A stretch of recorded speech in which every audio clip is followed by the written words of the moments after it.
Subhanallah, 3 hari sebelum puasa dipanggil sama Abah Lutfi dan saya ditunjuk jadi sekretaris jenderal Petanesia, sebuah organisasi kebangsaan non politik yang khusus merestorasi budaya dan persatuan kesatuan. Kerjaannya menggali kuburan keramat, mempersatukan orang dan ngurusin anggota yang sebanyak 6 juta se-Nusantara. Saya bilang, nah ini udah isengnya Abah Lutfi lagi ini. Mau tenang-tenang dikasih kerjaan yang lumayan, nggak pakai modal, nggak pakai gaji, suruh cari sendiri. Istri udah merengut-merengut, mas setiap hari saya jualin satu-satu. Bahwa praktek Habib Lutfi bin Yahya mengidentifikasi makam-makam kuno sebagai makam wali melalui mimpi dan visi spiritualnya telah berjalan lama, dan itu apa namanya, itu satu hal, itu satu poin itu. Kemudian poin yang kedua, Maulana Al Habib Lutfi, dan itu gini, itu karena contoh nih, itu kasus Pemalang ada makam namanya Syekh Maulana Samsuddin. Syekh Maulana Samsuddin ini masyarakat setempat mengatakan bahwa makam itu adalah orang saudagar lari dari mana ke situ, bahwa kemudian dibegal, dibunuh dan lain sebagainya, kemudian dimakamkan situ, dan itu fiktif semua. Lah dulu waktu awal sebelum saya nulis buku, saya tulis bukunya Syekh Maulana Samsuddin merujuk dari Habib Lutfi. Dulu waktu awal masyarakat membantah seperti itu kasus, karena masyarakat sekitar itu mempercayai bahwa makam itu ya seorang pelancong, dikirone gawe duit juga gawe buku, akhirnya dibunuh. Dan itu menjadi sebuah pemahaman, sebuah mitos di masyarakat segitu. Setelah Habib Lutfi bukan, itu adalah orang keraton, itu keluarganya daripada Bupati adalah keluarga Bupati Wirodeso, namanya Bupati siapa? Jayengrono 1-2, keluarganya Syarif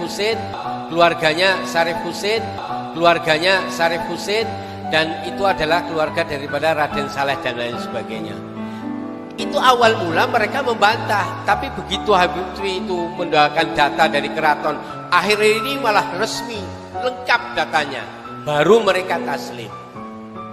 Nah itu awal, ya monggo orang-orang dengan mengatakan pernah, itu konflik biasa. Tapi ingat, Habib Lutfi tidak pernah memberikan sesuatu bukan hanya dengan dalil ilmu. Meskipun Habib Lutfi punya kepandian ilmu ronsen tadi kuburan, punya ilmu kepandian secara spiritual itu, tapi Habib Lutfi punya data konkret valid dari data. Itu kelebihannya di situ. Saya belajar dari beliau ketika melihat sebuah makam, ini makam, di situ ada apa situsnya. Mulai dari pohon, jenis pohonnya apa, pohonnya jati, pohonnya kayu apa, mendelingnya ke ukuran batangnya seberapa, itu Habib Lutfi tahu, punya ilmunya. Nanti ilmu itu tolak ukur itu ilmu kayunya bisa diketahui bahwa itu makam itu sudah berapa tahun. Kemudian nisannya, Habib Lutfi paling benci kalau orang ada makam kemudian dirubrak, nisannya dibuang, kemudian batu batanya dihilangkan, paling benci malah, karena itu situsnya. Habib Lutfi tahu itu jenis nisannya apa, terbuat dari apa, polanya bagaimana, gambarnya apa, itu punya situs di situ, nggak sembarangan terus, enggak. Kemudian batu batanya, jenisnya apa, tahun berapa, itu semua ada. Setelah itu Habib Lutfi punya catatan sejarah. Saya menyaksikan beberapa kali. Beliau ini punya buku yang Anda nggak ketahui.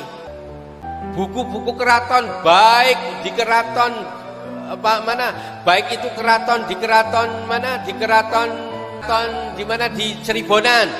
Itu datanya beliau semua punya, baik aksara Jawa maupun Honocoroko, dan sudah diterjemahkan, dan Habib Lutfi punya tim penerjemahnya.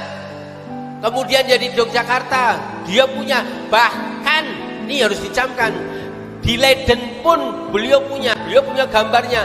Makanya ada di dalam seperti gambar Diponegoro yang asli dari Leiden, itu Habib Lutfi nembus sana dan punya.